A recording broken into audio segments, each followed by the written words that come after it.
የሚሰሩ ሰዎች ማዳሜ ናት እንዲያርጋ የመታችኝ። ያው ሁሉ አጠቃላይ ፊቴንም እንደምታዩት ነው። ሁሉ አካላቴ እንደዚህ ነው። በቃ ሁሉም ያው እንደዚህ ነው። አጠቃላይ ሰውነቴ በሙሉ ቁስል ብቻ ነው እና ይችን ሴትዮ ለፍርድ እንድታቀርቡልኝ ነው የምፈልገው። ትልቅ ሚዲያ ላይ የሚሰሩ ሰዎች አግዙኝ፣ እርዱኝ። አረቦችም ቢሆኑ እዚህ ያሉት ለራሱ እያዩኝ በጣም እያዘኑ ነው ያሉት። ሀራም ነው እያሉ ነው እና አረቦችም ድምፅ ሆኑ። ይህንን ነገር እንደማልደግፉ ታውቃለሁ። ሀራም እንደሆነ አውቃለሁ። በረመዳን ጾም ነው እንዲያርጋ የደበደበችኝ። ያለኝን ገንዘቤን፣ ስልኬን፣ ሁሉን አጠቃላይ ንብረት የሚወሰደችብኝ። በቃ እኔን አበያ ብቻ ልብሳ ነው አውጣ የጣለች መንገድ ላይ እና እባካችሁ አግዙ።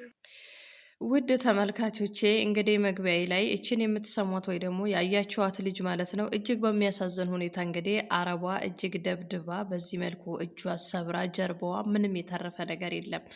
ስለዚህ በሚያሳዝን ሁኔታ ከባድ ነው። ብቻ ስደት አይኑ ይጥፋ ብለብዙዎቹ ግማሽ ህይወት እየነጠቀኝ ግማሽ በሽተኛ እያደረገች እንግዲህ በሰላም ከሀገር ወጥተን በዚህ መልኩ ነው የምትገኘው። ሰላም ጤና ይስጥልኝ። ውድና የተከበራችሁ በመላው ዓለም የምትገኙ የኩኪቲው ቤተሰቦች እንደምን አላችሁ? በያላችሁበት ሰላማችሁ ይብዛ እያልኩኝ እንግዲህ ወደ ጉዳይ ሲገባ አንዳንድ ጊዜ እንግዲህ በስደት ላይ እያለን ብዙ አይነት ችግሮች ይፈጠራሉ። እነኚህ ችግሮች ሲፈጠሩ ግን በአንዴ አይደለም የሚፈጠሩት ብዬ አስባለሁ። ምናልባት የሚጠቅማችሁ ከሆነ ይሄንን ምክር ለሌሎችም ሼር ላይክ እያደረጋችሁ አድርሱላቸው። ከደረሰባቸው በኋላ ብናዝር ብናለቅስ ዋጋ የለውም። በተለይ ለዚህ ለልጅ ደግሞ ሼር እያደረጋችሁ ለኤምባሲዎች አድርሱላት። በተለይ ኤምባሲ ያላችሁ ዜጎች ለህዝባችሁ ነው የተወከላችሁትና እባካችሁን ፈጥናችሁ ድረሱላት። ስልኳን፣ ልብሷን፣ ብሯን ምንም አይነት ነገር በእጇ ሳሰጣት ነው እንግዲህ በዚህ መልኩ ስብርብር አርግታ አውጥታ በአባያ ብቻ የጣለቻት፣ ሊያውም በረመዳን ጾም። ምን አይነት አረመኔ ጨካኝ! የሰው ልጅ የማያደርገውን አብዛኛው በተለይ በዚህ ረመዳን ውስጥ የምር ክፉ እንኳን ቢሆኑ የመራራት ባህሪ ያላቸው። ይቺ ግን የጭካኔዋ ጥግ በዚህ ልክ ቀጥቅጣ ደብድባ ገንዘቧ ስልኳን እንትን ብላ አውጥታ የጫለች። ስለዚህ ውድ የሀገሬ ልጆች እባካችሁን ሼር እያደረጋችሁ ለኤምባሲ አድርሳችሁ እቺ ልጅ ፍትህ ታገኝ።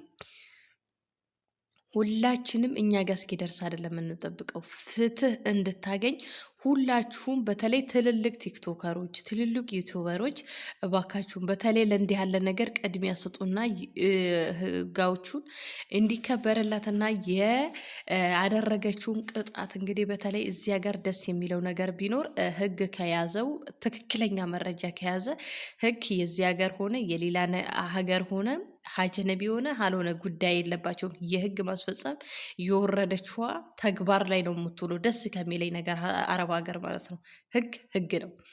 ስለዚህ እባካችሁን አሁንም በድጋሚ ሼር እያደረጋችሁ አድርሱላቸው። ስለዚህ ምን ልላችሁ ፈለግኩኝ፣ በተለይ አረቧ በአንድ ቀን ዱላ ከትንሽ ነው የሚጀምረው። እንደዚህ እስክትሆኑ ውድ ልጆች እባካችሁን አትጠብቁ። እንደዚህ የከፋ አሁን አንዳንዴ ዛሬ ትሻሻላለች፣ ነገ ትሻሻላለች። የመጀመሪያ ቀን እጅ ካነሳች እመኑኝ እግዚአብሔር በሚያውቀው ያለታ ነው መብት መፈለግ ያለባችሁ። ወይ ከዛ ቤት መጥፋት ወይ ደግሞ ማመልከት ወይ ያኔ ደግሞ የቤት ቁጥሯን ለጓደኞቻችሁ ሎኬሽኗን ልካችሁ ዝግጅታችሁ ማጠናቀቅ አለባችሁ። በር ካልዘጋችን የምትችል በዚህ መልኩ ስትገቡ እያላችሁ ወደ በር ብትወጡ ማንኛውም የሰፈር ሰው ማለት ነው ደውሎ ፖሊስ ይጠራል። በእውነት ደውሎ ፖሊስ ይጠራል። ያ ፖሊስ ወዲያው ነው የሚደርስላችሁ። ምክንያቱም ካርድ አይፈልግ ምን አይፈልግ 999 ላይ ብትደውሉ ከች ነው የሚልላችሁ ያላችሁበት ቦታ ድረስ ማለት ነው። ስለዚህ በተቻላችሁ መጠን እናንተ ነፍሳችሁን እራሳችሁን ለማዳን ሲስተም ወይ ደግሞ መፍትሄ መጠቀም አለባችሁ። እጅግ በጣም ከባድ ነው። በተለይ እሷ የመጀመሪያ ቀን ስትጨቃጨቅ፣ የመጀመሪያ ቀን አንድ እጇን ብድግ ስታደርግ ሁለተኛ እንዳትደግም የራሳችሁ ጥረት ያስፈልጋል እያልኳችሁ ነው።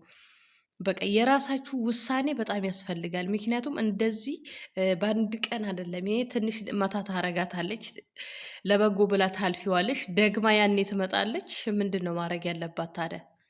ስለዚህ ያኔ ደግሞ ተዘጋጅታ በደንብ አርግታ እጇን እስከ መሰባበር የደረሰችው ብቻ ከባድ ነው። ስለዚህ የምትችሉትን ሁሉ ከራሳቸው ለማስመለጥ ሞክሩ። በተለይ አሁን ደግሞ ች ልጅ ሼር አርጉልኝ እያለች ነው። ኤምባሲዎች ጋር ድርሱና ኤምባሲዎች እባካችሁን ለዚህ ልጅ ፈጥናችሁ ቶሎ ብላችሁ መብቴ ይዛችሁ ድረሱላት። ለሌሎቹ ዜጎችን እባካችሁ በተለይ ደግሞ ከኢትዮጵያ የምትልኩ ኤጀንሲዎች ማለት ነው ለላካችሁት ሰው የት ነው ያላችሁት? ደርሳችኋል ወይ? ቤተሰብ ጋር ይደውሉላችኋል ወይ?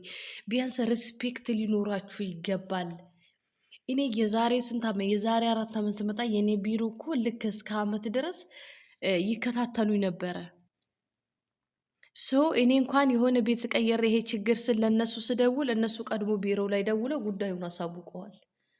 ገባችሁ አይደለ? በተለይ ለሰው ልጅ ሬስፔክት የሆነ ሊሰማችሁ ይገባል። ዜጋችሁን እኮ ነው የላካችሁት፣ ሊያውም የሰው ልጅ።